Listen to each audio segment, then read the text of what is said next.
am ddech chi yma heddiw?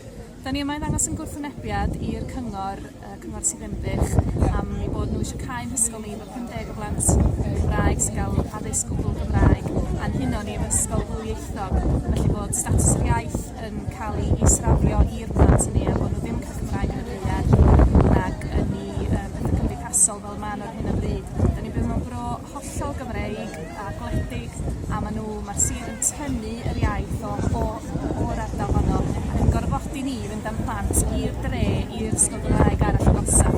Ydych chi'n meddwl bod y cyngor yn dad y problemau ydych chi'n gwneud?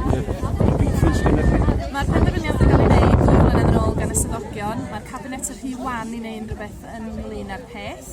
A dyn nhw ddim wedi ystyried unrhyw opsiynau eraill er bod ni wedi cynnig o leia 4 neu 5 opsiynau sy'n llawer iawn mwy symudol iddyn nhw. Ond wedi cynnig bowns o ddiddordeb yn rheini a mi byddwn ni'n mynd â nhw i'r llys yfory os na fydden nhw os fydden nhw'n mynd ymlaen efo'r cais.